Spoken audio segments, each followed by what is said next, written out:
আসসালামু আলাইকুম। অফ ট্র্যাকে সবাইকে স্বাগতম। ধন্যবাদ বাংলাদেশ ক্রিকেট দলকে এইরকম একটা সুন্দর ম্যাচ উপহার দেওয়ার জন্য, এইরকম একটা ব্যাটিং আমাদেরকে উপহার দেওয়ার জন্য। 114 রান টার্গেট। হ্যাঁ, নাসাউ কাউন্টি ক্রিকেট গ্রাউন্ডে 114 রান চেস করাটা অনেক কঠিন, যেহেতু এখানে এটা স্লো পিচ। এখানে আপনি আপনার পেসারদের ইউজ করতে পারবেন, আপনার বোলারদের ইউজ করতে পারবেন, বাট ব্যাটারদের ঠিক মতো ইউজ করতে জেনারেট করতে পারবেন না। বাট আপনি যদি প্রি প্ল্যান্ড হয়ে না নামেন খেলতে, তাহলে আপনার এরকমই হবে। 5 রানে হারতে হবে, 2 রানে হারতে হবে, 1 রানে হারতে হবে। আপনার প্রি প্ল্যান থাকতে হবে, কত ওভারে কত করব, কত ওভারের মধ্যে কত রান থাকবে, আমার পাওয়ার প্লেতে কত রান তুলতে হবে, আমার ইভেন কয়টা উইকেট আমার বজায় খেলতে হবে, সবকিছু আপনাদের প্রি প্ল্যান করা থাকতে হবে। এখন আপনি যদি প্ল্যান করা ছাড়া ব্যাটিং করতে নামেন, তাহলে আপনাদের এরকম ভোগান্তি পোহাতে হবে।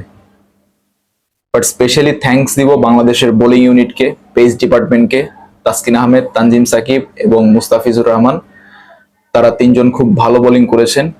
ইভেনচুয়ালি তানজিম সাকিব 4 ওভারে 18 রান 3 উইকেট, মুস্তাফিজুর রহমান 4 ওভারে 18 রান 0 উইকেট এবং তাসকিন আহমেদ 4 ওভারে 16 রান 2 উইকেট। রিশাদ হোসেন 4 ওভারে 32 রান 1 উইকেট। বাট রানটা একটু বেশি দিলেও লাস্টের ওভারে খুব ভালো মতোই মিলারকে বিট করেছে এবং মিলারের উইকেটটা নিতে পেরেছে। তানজিম সাকিবের ইন সুইং আউট সুইং এ ব্যাটাররা পুরোপুরি পরাস্ত।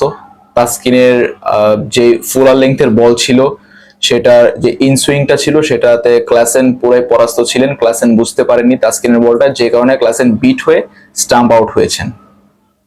মুস্তাফিজুর খুব ভালো বোলিং করেছে, আইপিএল থেকে শিখেছে। আমাদের বিসিও সভাপতি বলেছিলেন যে মুস্তাফিজুর আইপিএল থেকে কি শিখবে। এখন তার দেখা উচিত মুস্তাফিজ আইপিএল থেকে কি শিখেছে বা কতটুকু উন্নতি করেছে, নিজের বোলিং এর line length, in swing out swing cutter কতটা উন্নতি করেছে। তাসকিন আহমেদের কামব্যাক, ইনজুরি থেকে ফিরে এইভাবে টানা 2টা ম্যাচে এইভাবে পারফরমেন্স করা আসলে তাসকিনের দ্বারা সম্ভব। 2019 সালে যখন তাসকিন আহমেদ বিশ্বকাপ থেকে বাদ পড়ে, তখন তাসকিন আহমেদ মিরপুরের সামনে দাঁড়িয়ে কেঁদেছিল এবং বলেছিল আমি আরো ভয়ঙ্কর ভাবে ফিরে আসবো। ইভেন তাসকিন কিন্তু 2019-এর পর কিন্তু আরো ভয়ঙ্কর ভাবে ফিরে আসেন। এই ওয়ার্ল্ড কাপের পর যখন তাসকিন ইনজুরিতে পড়েন, তখন কিন্তু প্রায় তাসকিনকে দলে নেওয়া হবে না এরকম একটা রব উঠেছিল। এরপর তাসকিনকে সহ অধিনায়ক করে বিশ্বকাপে নিয়ে গেল। তাকে পাওয়া যাবে না, প্রথম কয়েক ম্যাচ পাওয়া যাবে না, কিন্তু তাকে 2 ম্যাচই খেলানো হলো। তবে তার কামব্যাকটা ছিল দেখার মতো। সাকিব আল হাসান 4 নম্বরে নেমেছে। আজকে সাকিব আল হাসানের ব্যাটিং অর্ডারটা একটু আপডেট হয়েছে, বাট তার যে খেলার বৈচিত্র্যটা সেটা আপডেট হয়নি। আমি আমার প্রিভিয়াস ভিডিওতে বলেছিলাম সাকিবের থেমে যাওয়া উচিত এই ওয়ার্ল্ড কাপের পর।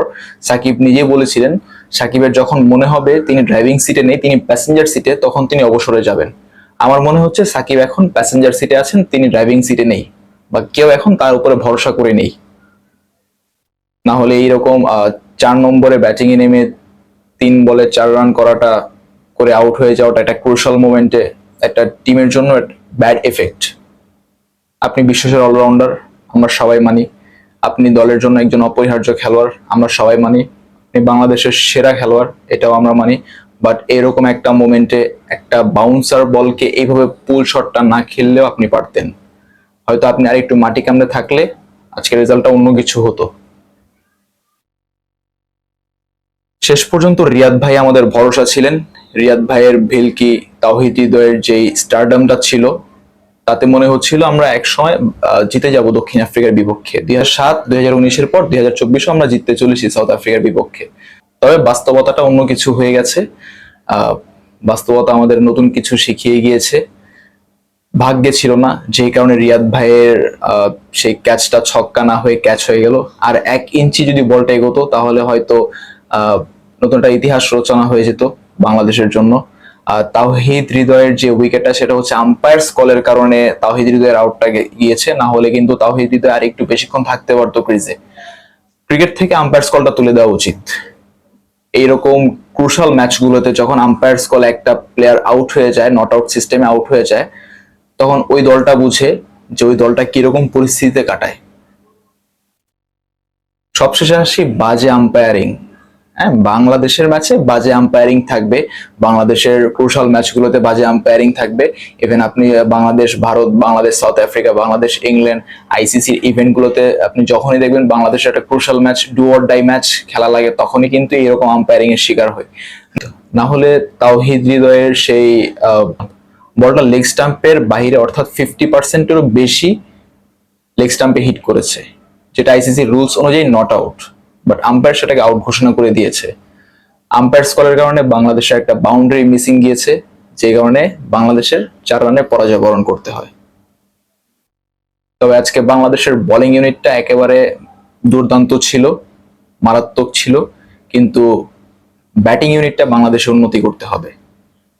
এখন নেদারল্যান্ডসের বিপক্ষে যদি বাংলাদেশ এইরকম প্ল্যানিং নিয়ে নামে, প্রি প্ল্যান্ড না হয়ে নামে, তাহলে নেক্সট ম্যাচে বাংলাদেশকে গুড বাই জানাতে হবে, মিরপুরের উদ্দেশ্যে প্লেনের টিকিট কাটতে হবে। ধন্যবাদ সবাইকে।